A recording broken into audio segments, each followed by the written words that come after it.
한 사람의 인생을 생각할 때면 저는 이 교수님의 말씀을 떠올리곤 합니다. 알리스터 맥그레스라는 교수님이 내 평생에 가는 길이라는 책에서 인생이란 이런 표현을 썼어요. 잘 들어보십시오. 제가 읽어보겠습니다. 그 시작이, 인생이란 그 시작이 부모님의 사랑을 듬뿍 받으며 짧고 가볍게 걷는 산책인 줄 알았는데 좀 더 걷다 보면 미처 제대로 준비되지 않은 채 달려야 하는 마라톤으로 바뀌는 것이 인생이다. 짧은 산책처럼 시작했는데 우리가 막 달려가고 있는 것 같아요.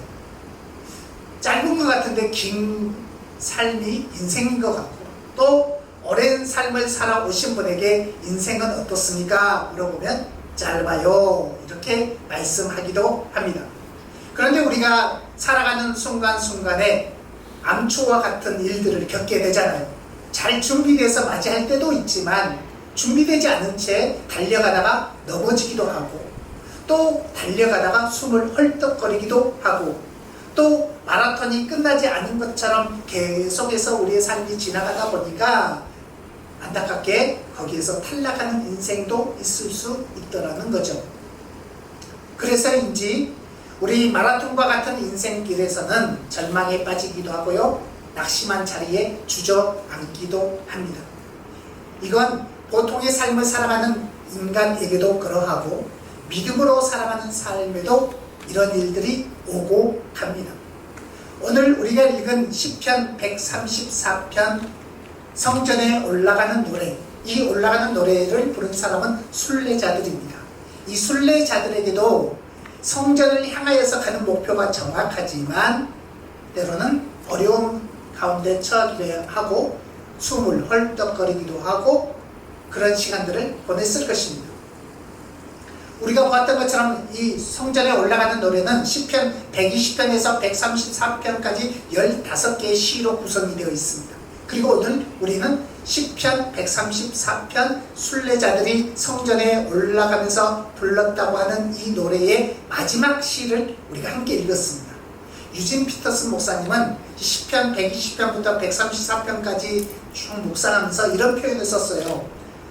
하나님께 향하는 이 순례자가 시편 120편에서는 그 주제가 회개로 시작을 했다. 그런데 회개로 시작을 했는데 마지막 134편은 찬양으로 마무리하고 있습니다. 회개로 시작한 그 인생, 마치 예수님을 모르던 인생이, 하나님을 모르던 인생이 하나님을 향하여 마음을 돌이키고 삶을 돌이켜서 그의 방향을 바꾸어서 시작했는데 그의 마무리는 찬양으로 끝이 나더라는 것이죠.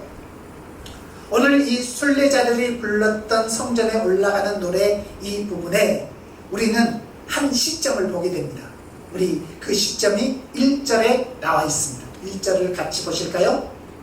1절을 제가 읽어보겠습니다. 보라, 밤에 여호와의 성전에 서 있는 여호와의 모든 종들아, 여호와를 송축하라. 아멘. 순례자들이 성전에 오르며 반복해서 그 길을 쭉 걸어왔는데 그 시점이 어떠한 시점인가? 밤이라는 시점이에요. 밤중에 예루살렘 성전에 누가 있었겠는가? 아마도 당번인 제사장들이 있었겠죠. 레위인들이 있었겠죠. 어쩌면 이제 밤에 마지막 번제를 드렸을 때에 드렸던 제물이 아직도 활활 타오르고 있을 수 있고, 꺼지지 않는 불을 바라보면서 지키는 레위인들이 거기에 있을 수 있습니다. 그런 상황에 이 순례자들이 도착한 것입니다. 그런데 우리 역시도 순례자처럼 한밤중에 우리 인생이 어딘가에 딱 도착하는 그런 마음을 갖게 될 때가 있어요. 우리가 도착했는데 그곳이 밤이고, 도착했는데 그곳이 참 생각지 않았던, 마치 마라톤으로 막 달리기 시작했는데 뭔가 준비되지 않았는데 밤을 맞이한 것 같은 그런 우리 순간을 맞이할 수 있다는 것이죠.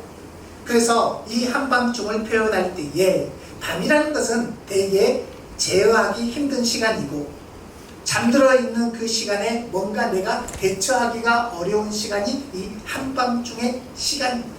그런데 성경에서는 이 한밤중에 일어나는 일들에 대하여서 성경 곳곳에서 이런 말씀을 하고 있습니다.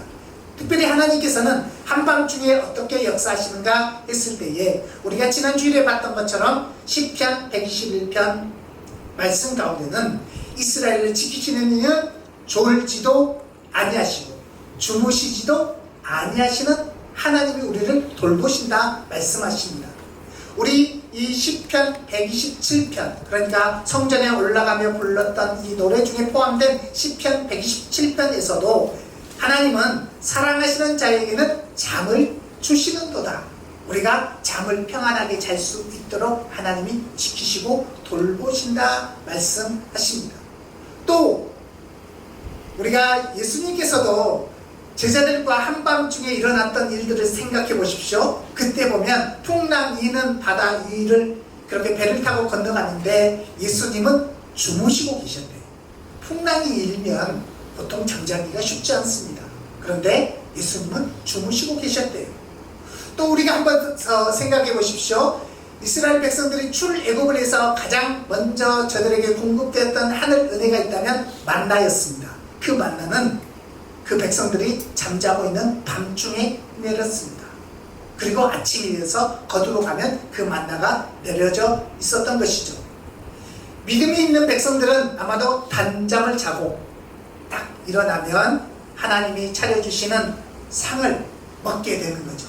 그런 것처럼 이 이스라엘 백성들에게서는 이 밤중이 참 어려운 시간, 내가 제어하기 힘든 그런 시간으로만 생각하지 아니하고 밤중에 하나님이 일하시는구나 이 생각을 하더라는 것이죠. 우리는 이 성경의 제일 첫 번째 성경 창세기 1장 1절을 기억하시죠? 태초에 하나님이 천지를 뭐 하셨다고요? 창조하셨다.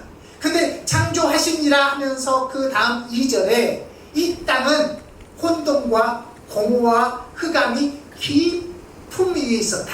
이렇게 표현되어 있습니다. 그때에 하나님은 이 흑암이 깊음 위에 있는 땅을 하나님의 영이 수면 위로 운행하셨다. 말씀하고 있는 거죠. 그리고 나서 하나님께서 우리에게 선포하신 말씀은 무엇입니까? 빛이 있으라 선포하니까 빛이 있게 되었습니다. 그리고 그 창조의 하루를 이렇게 마무리하고 있습니다. 하나님이 첫째 날 창조를 마무리하면서 저녁이 되고 아침이 되니 이는 첫째 날이니라. 저녁이 되고 아침이 되니 이는 첫째 날이니라.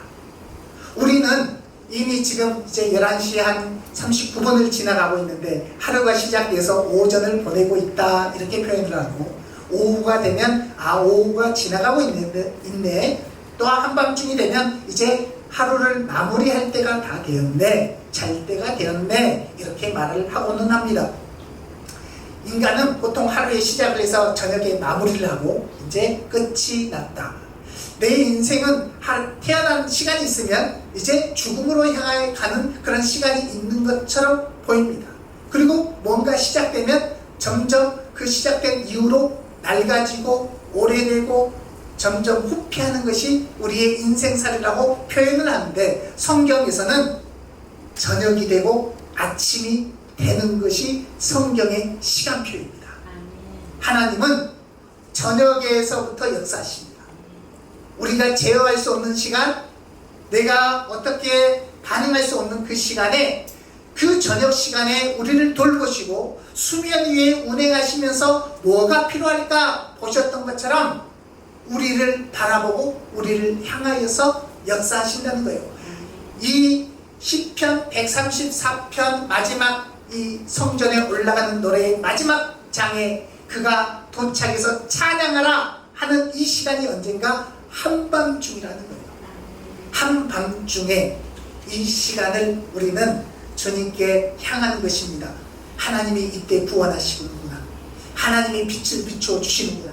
하나님이 나를 위해서 역사하시는구나.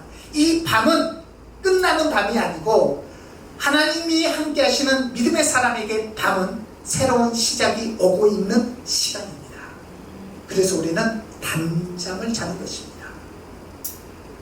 저와 여러분이 하나님께서 밤중에 긍휼의 손을 펴시고 은혜의 손을 펴시는 것을 꼭 기억하시기를 축복합니다. 순례자들이 맞이한 이 한밤중에 은혜 한 가지가 있습니다. 어떤 은혜인가? 오늘 본문 3절, 2절부터 기록되어 있지만 우리 3절을 읽어보겠습니다. 3절을 우리 한 목소리로 읽어보겠습니다. 시작. 천지를 지으신 여호와께서 시온에서 내게 복을 주실지어다. 아멘. 이 복은 천지를 지으신 여호와께서 시온에서 내게 복을 주실지어다 이렇게 말씀하고 있는데, 이 복은 무슨 복인가? 이 복은요, 해석하는 우리 주석가들이 이런 표현했습니다. 하나님이 우리를 위해서 무릎을 굽혀 우리와 같은 수준이 되어주시는 복이다. 생각해 보십시오. 여호와 하나님은 우리와 함께 하기는 너무나 멋진 분입니다. 가까이 가기는 너무 어려운 분입니다. 그런데 그 천지를 지으신 여호와 하나님이 우리를 위하여서 복을 주신다 이렇게 표현합니다. 그리고 제사장들, 레위인들이 이 찬양을 부르고 있는 것이에요. 하나님이 내게 복을 주실지어다. 한밤중에 도착한 순례자들에게 너에게 복을 주실지어다. 당신이 복받은 존재입니다. 이렇게 찬양하고 노래한다는 것이죠. 이 복은 우리를 향하신 친밀함의 복인데, 이 복은요, 우리가 가만히 하나님을 묵상하고 하나님께서 우리 주시는 복을 생각해 보면 우리가 알아들을 수 있도록 하나님은 말씀해 주세요. 그렇죠?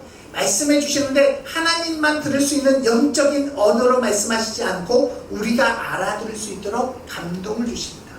직접 들려주시기도 하고 우리의 마음에 감동을 주시기도 하고 때로는 환상을 보여주시기도 하고 때로는 사람을 통해서 인도해 주시죠.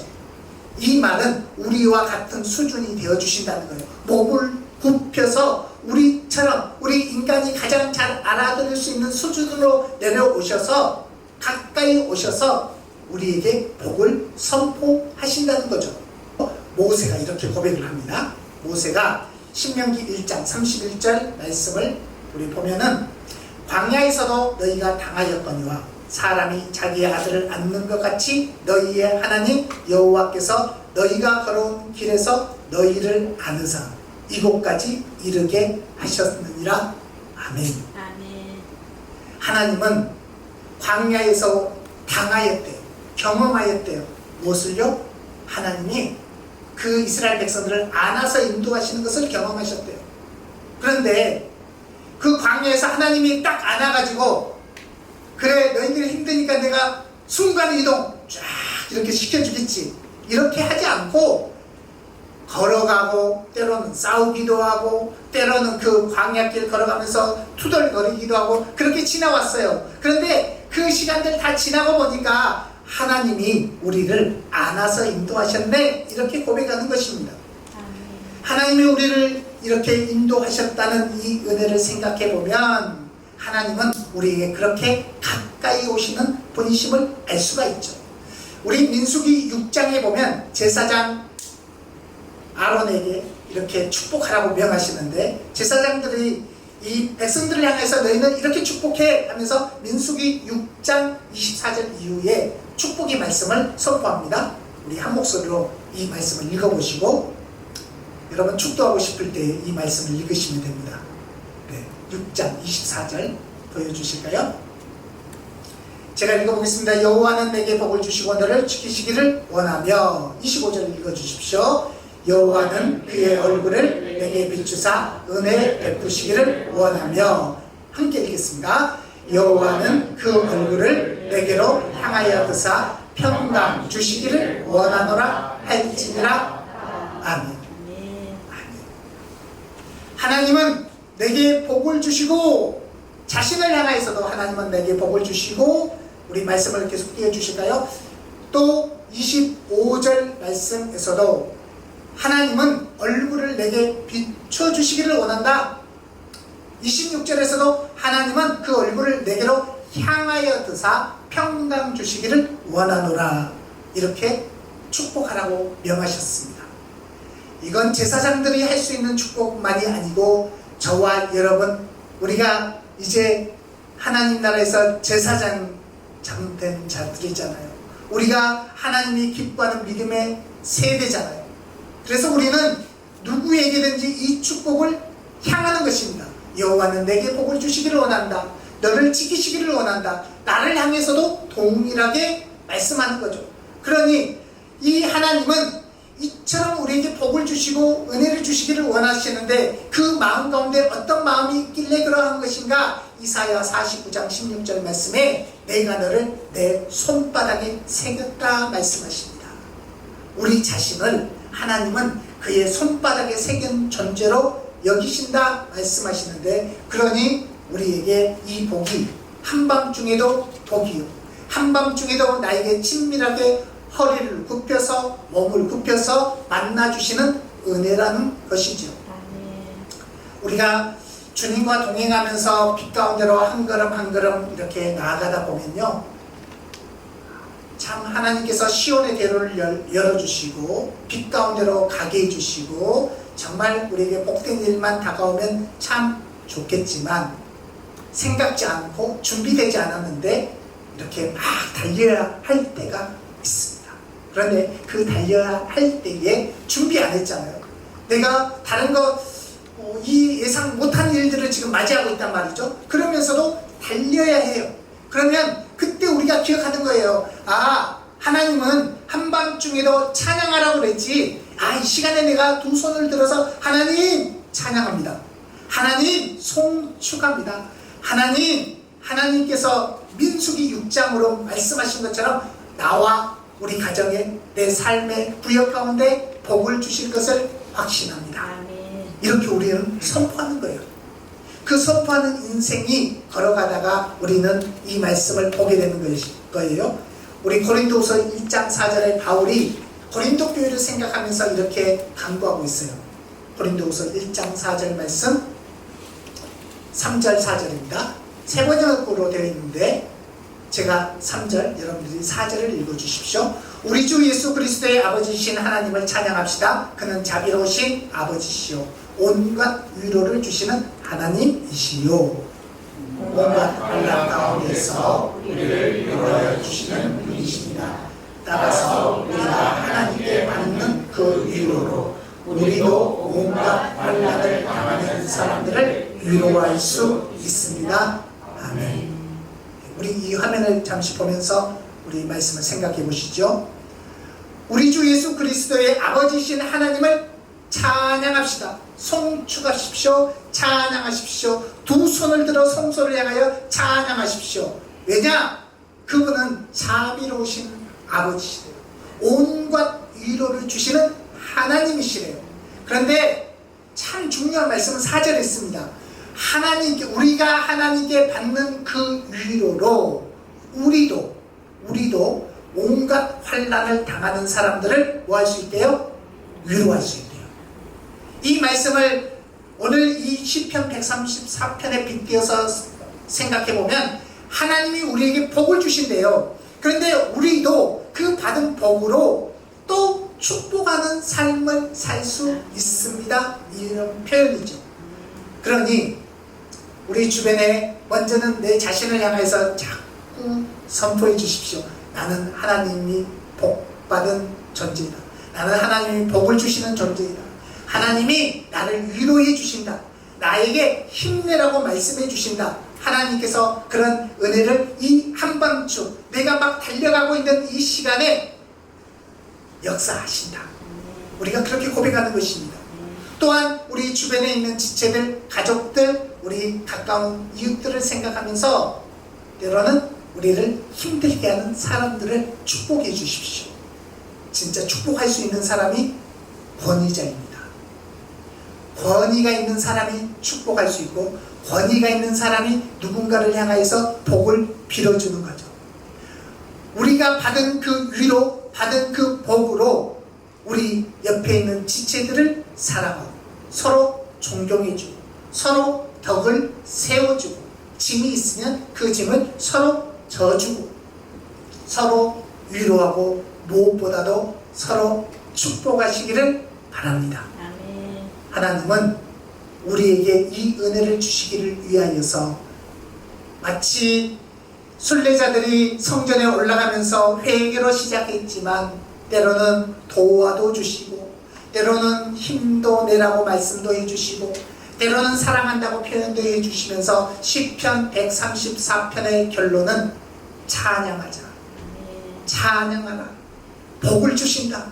그 하나님이 우리 하나님이고 나의 하나님이고 그 하나님이 자비로우시고 그 받은 힘과 위로 다른 사람에게 동일하게 흘려보낼 수 있는 존재가 나다 말씀하십니다. 이 은혜가 우리 모두에게 임하기를 축복합니다. 기도하겠습니다. 전능하신 아버지 하나님, 우리가 참으로 감사하며 기도하는 것은 천지를 지으신 여호와 하나님이 우리 하나님이시라는 사실입니다.